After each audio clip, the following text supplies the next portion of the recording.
60 Minutes Overtime. Our story this week on 60 Minutes is about death flights.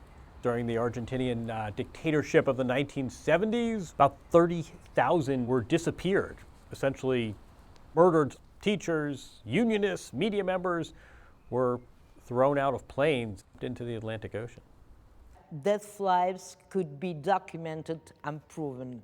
Miriam Lewin was once detained by the dictatorship in the 70s and played this starring role in helping to track down and locate these death planes.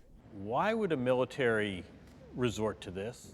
No trail, no clues whatsoever that could incriminate them. And one of the almost unspeakable horrors was a program, a formal program, whereby children of these disappeared were passed on to military couples.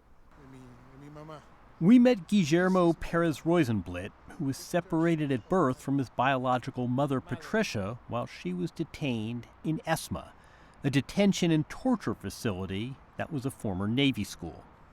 How did it feel when you learned that not only were the people you thought were your parents for the first 20 years of your life weren't your parents, but also they had abducted, they had appropriated you?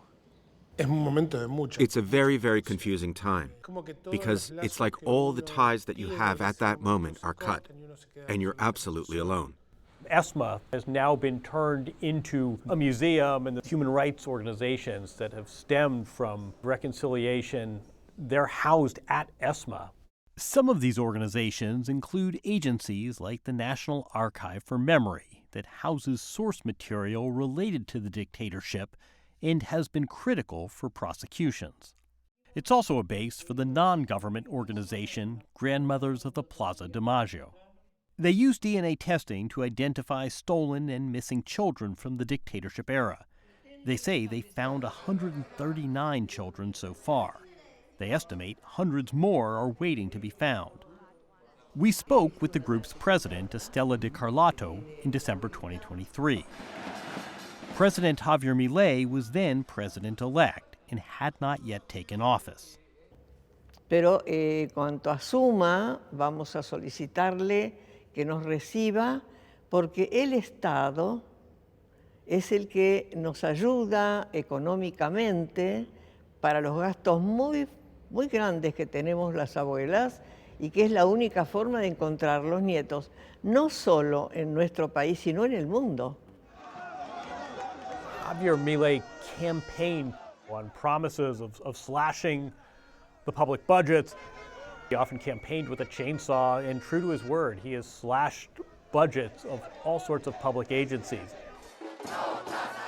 Starting this past December, employees working at ESMA and other human rights agencies were laid off by the government.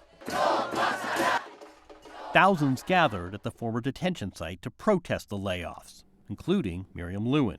We organized lots of activities to support the archives, to support the workers that were fired. We had, of course, the grandmothers and the mothers of Plaza de Mayo. And at night, when it was dark, everybody held a candle.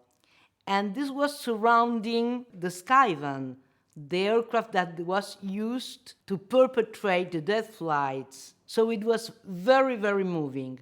The grandmothers of the Plaza de Mayo had received government subsidies for decades, which they say are critical to their operations.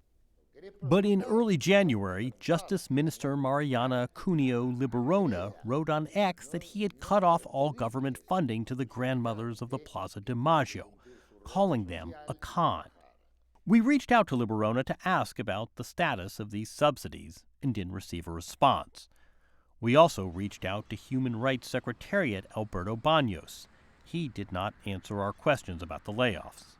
Without the funding, workers and programs and documents, everything you need to keep these programs going have been undermined and slashed. But there's also a more macro feeling that in so doing, these wounds that remained open from the dictatorship, those are not able to heal.